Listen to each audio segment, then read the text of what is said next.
시청자 여러분 안녕하십니까? 지방자치 중점 소식을 전하고 더 나은 지방자치의 방향을 제시하는 지방자치 1번지입니다. 전북 시군의회 의장들이 전북 혁신도시에 지방의정연수원 설립을 건의하고 나섰습니다. 전북 시군의장단 협의회는 지난 27일 완주군 의회에서 정례회를 갖고 전북 혁신도시 지방의정연수원 설립 촉구 건의안을 채택했습니다. 의장단 협의회는 건의문에서 전주의 지방의원 연수를 담당하는 기관이 없어 지방의원 전문성 향상을 위한 교육기관 설립이 시급하다고 주장했습니다. 전북 혁신도시 지방의정연수원 설립 촉구 건의안으로 지방의회 역할과 기능이 확대됨에도 불구하고 현재 지방의원의 전문 연수기관이 전무항으로 전북 혁신도시에 지방의정연수원 설립을 촉구하는 내용입니다. 또 이어 전국 지방의회의 초선 의원 비율은 60%를 웃돌고 있어 예산심사 등 각종 의안 심사에 전문적 역량을 높여줄 교육 시스템이 뒤따르지 못하고 있다며 의정연수원의 설립 필요성을 제기했습니다. 올해로 18번째를 맞는 전주국제영화제가 지난 27일 개막했는데요.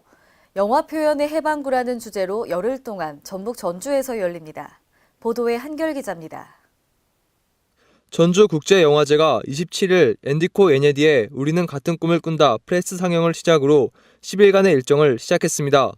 일디코 에네디 감독은 베를린 영화제 황금곰상을 수상했고 대표작으로는 마법사 시몬, 나의 20세기 등이 있습니다. 18회를 맞는 전주국제영화제는 4월 27일부터 5월 6일까지 진행되며 전주 영화거리에 위치한 5개 극장 19개 상영관을 통해 58개국 229편의 영화를 상영합니다. 김승수 시장은 전주국제영화제에 대한 자부심을 드러냈습니다.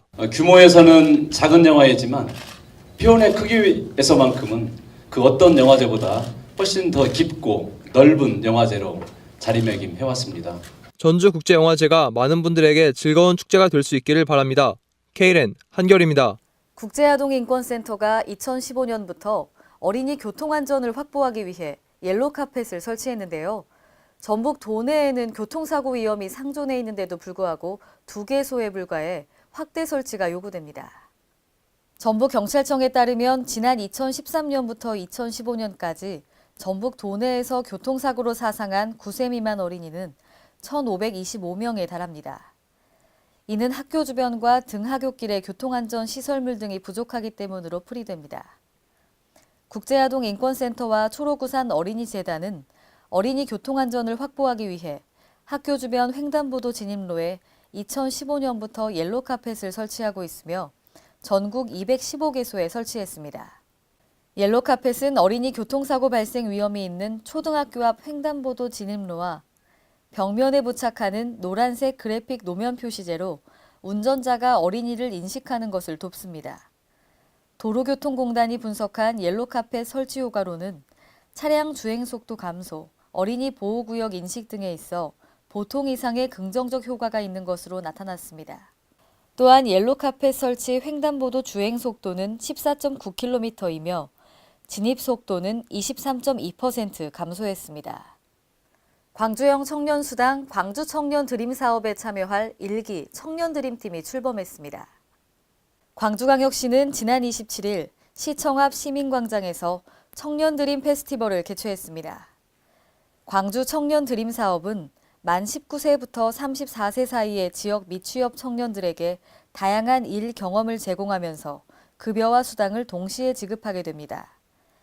이번에 개최한 청년드림 페스티벌은 청년들이 5개 유형에 따라 경험할 수 있는 직무를 직접 확인하고 청년과 사업장, 운영기관 간 만남의 장으로 만남드림, 지혜드림, 희망드림, 기쁨드림으로 진행됐습니다. 서울시 공공자전거 따릉이 타보셨나요? 만 15세 이상이면 누구나 이용 가능한 서울시 자전거인데요. 인도네시아 단체 관광객 100명이 지난 26일 박원순 서울시장과 함께 따릉이를 타고 한강을 달렸습니다. 서울시는 3박 4일 일정으로 서울을 찾은 인도네시아 보험회사 임직원 100명을 대상으로 한강 따릉이 투어를 개최했습니다. 이들은 원효대교 남단 불꽃계단에서 출발해 아이서울류 조형물이 있는 멀티플라자를 거쳐 노금수 광장까지 약 2.5km 코스를 서울 공공자전거 따릉이를 타고 질주했습니다. 관광객들은 따릉이 투어를 마친 뒤 한강 유람선 투어를 즐겼습니다. 급격한 인구구조 변화에 따른 새로운 지역발전 정책 방안을 모색하기 위해서 각계 전문가와 지자체 공무원이 한자리에 모였습니다. 행정자치부는 지난 27일 지방 소멸위기 대응 신지역 발전 방안이라는 주제로 지방자치 실천 포럼을 열었는데요. 이날 토론회에는 인구 감소 지역 시군의 부단체장 등이 참석해 인구 감소로 인한 현장의 어려움과 위기감을 중앙과 지방이 함께 고민하고 대안을 모색하는 시간이 됐습니다. 국민안전처는 5월에 어린이들이 야외 활동이 늘어나고 이에 따른 각종 사고도 증가할 것으로 예상됨에 따라 어린이 안전사고에 대한 각별한 주의를 당부했습니다.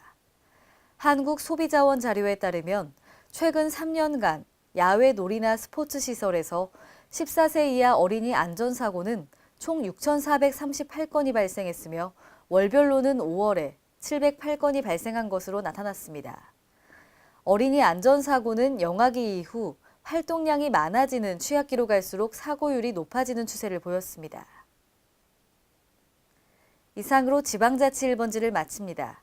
시청해주신 여러분 고맙습니다.